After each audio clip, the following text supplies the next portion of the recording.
নমস্কার, এক নজরে 25-এ আপনাদের প্রত্যেককে স্বাগত জানাচ্ছি। এই মুহূর্তে আপনাদের সাথে আমি রয়েছি অঙ্কিতা। গুরুত্বপূর্ণ 25টি সংবাদের দিকে নজর রাখছি। বাংলাদেশের অদ্ভুত পরিস্থিতির দিকে এবার উদ্বেগ জানালেন মুখ্যমন্ত্রী। বাংলাদেশের বর্তমান পরিস্থিতি নিয়ে উদ্বেগ প্রকাশ করলেন তিনি। পাশাপাশি যে কোনো পরিস্থিতি মোকাবেলা করার জন্য ভারত প্রস্তুত রয়েছে বলেও দাবি করলেন। জানান, প্রয়োজন অনুযায়ী যথোপযুক্ত ব্যবস্থা নেবে কেন্দ্রীয় সরকার।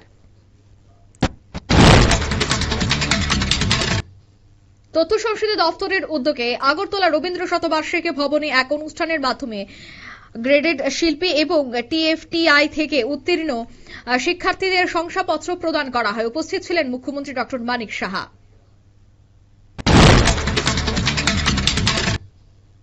শুক্রবার জেলা সফর সিপাহীজলায় গিয়ে সোনামুড়ায় ভারত বাংলা সীমান্ত এলাকা পরিদর্শন করলেন রাজ্যপাল ইন্দ্রসেনা রেটিনালু। পরিদর্শনের পাশাপাশি স্থানীয়দের সঙ্গে বিভিন্ন বিষয়ে মত বিনিময় করলেন।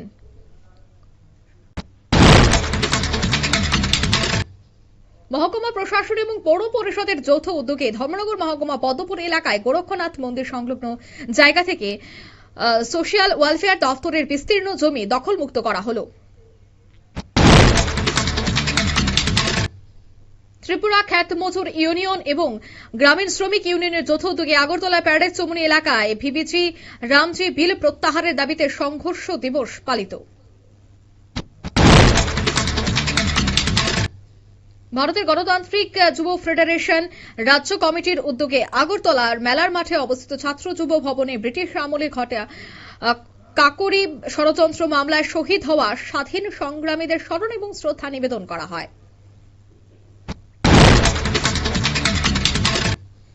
মনরেগা থেকে মহাত্মা গান্ধীর নাম সরিয়ে দেওয়ার প্রতিবাদে কদমতলা কর্তৃক ব্লক কংগ্রেসের উদ্যোগে বিক্ষোভ মিছিল এবং প্রতিবাদ সভা অনুষ্ঠিত। কদমতলা বাজারে আয়োজিত এই কর্মসূচিতে প্রধান বক্তা হিসেবে উপস্থিত ছিলেন প্রদেশ কংগ্রেসের সাধারণ সম্পাদক আব্দুল বাছির চৌধুরী।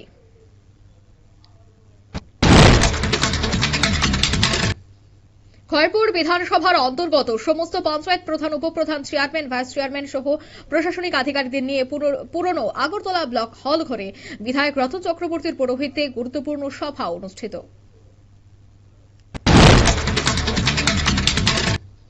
প্রতিবেশী দেশে অশান্তির মাঝে বিলোনিয়া মহকুমায় মুহুরীচর সহ বাংলাদেশের সীমান্তবর্তী বিভিন্ন এলাকা পরিদর্শন করলেন ভারতের সেনাবাহিনী লেফটেন্যান্ট জেনারেল।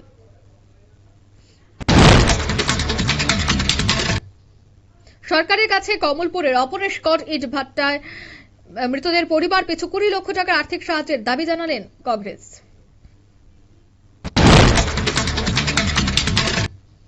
বাংলাদেশের কিছু মানুষের উত্তর পূর্ব দখলের হুমকির প্রতিবাদে আগরতলা সার্কিট হাউস সংলগ্ন এলাকায় পথ অবরোধ করে বিক্ষোভ দেখায় তীব্রমাথা যুব সংগঠন ওয়াইটিএফ। আপনার পুঁজি আপনার অধিকার শীর্ষক শিরোনামে পাঞ্জাব ন্যাশনাল ব্যাংকের উদ্যোগে আর্থিক সহায়তামূলক সভা অনুষ্ঠিত হল খোয়াইয়ের স্বপনপুরী অতিথি নিবাসে।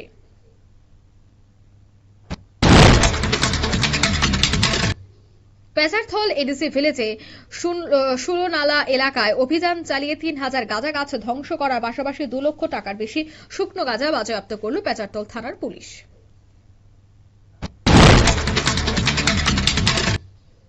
বিশালগড় লক্ষ্মীবিলে হওয়া পথ দুর্ঘটনায় মৃত্যু পথযাত্রী বন্ধুকে রাস্তায় ফেলে পালিয়ে যাওয়ার অভিযোগ উঠেছে এক যুবকের বিরুদ্ধে। এই ঘটনার প্রতি ক্ষুব্ধ মৃতের পরিবার এবং স্থানীয়রা।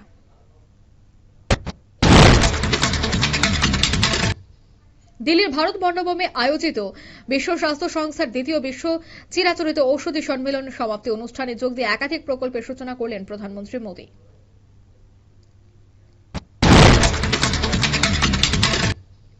দুর্নীতির বিরুদ্ধে ক্লিন চিট পেলে তবেই মনরেগা কেন্দ্রের কাছে বকেয়া থাকা 52,000 কোটি টাকা পাবে পশ্চিমবঙ্গ সরকার, এমনই ইঙ্গিত দিয়েছেন কেন্দ্রীয় গ্রাম উন্নয়ন মন্ত্রী শিবরাজ সিং চৌহান।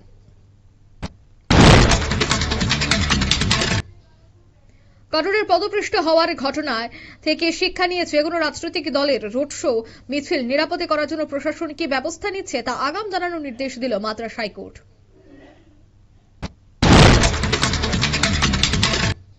সংসদে ঘুষের বিনিময়ে প্রশ্ন করার মামলার লোকপালের নির্দেশ খারিজ করে সিবিআই বিষয়টি নতুন করে খতিয়ে দেখার নির্দেশ দিল দিল্লি হাইকোর্ট।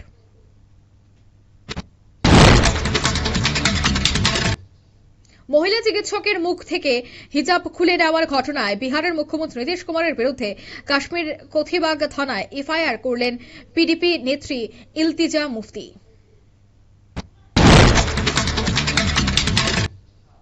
প্রধানমন্ত্রী নরেন্দ্র মোদী এবং শিল্পপতি গৌতম আদানির যে ডিপফেক ভিডিও গুজরাটের কংগ্রেস নেতৃত্ব সোশ্যাল মিডিয়ায় পোস্ট করেছিল তা সরিয়ে দেওয়ার নির্দেশ দিল আহমেদাবাদ আদালত। দায়িত্ব পাওয়ার পরে প্রথম দিল্লির সদর দফতরে দলের সাধারণ সম্পাদক মণ্ডলীর বৈঠকে যোগ দিলেন বিজেপির কার্যকরী সভাপতি নীতিন নবীন।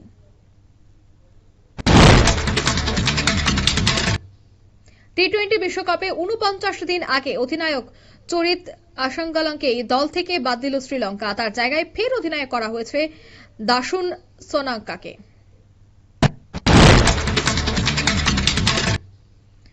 ভারতীয় বেটিং অ্যাপ মামলায় প্রাক্তন ভারতীয় ক্রিকেটার যুবরাজ সিং এর ২.৫ কোটি টাকা এবং রবিন উত্থাপার ৮.২৬ লক্ষ টাকা সম্পত্তি বাজেয়াপ্ত করল কেন্দ্রীয় তদন্তকারী সংস্থা ইডি।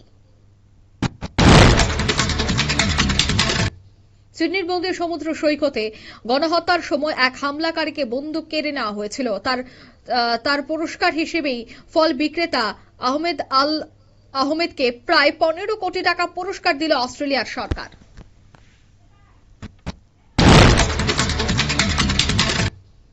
এক নজরে ২৫ এখানে শেষ করছে। আমাদের পরবর্তী নিউজ আপডেট এবং টক শো দেখার জন্য অবশ্যই চোখ রাখবেন শুধুমাত্র নিউজ ভ্যানগার্ডের পর্দায়। ধন্যবাদ।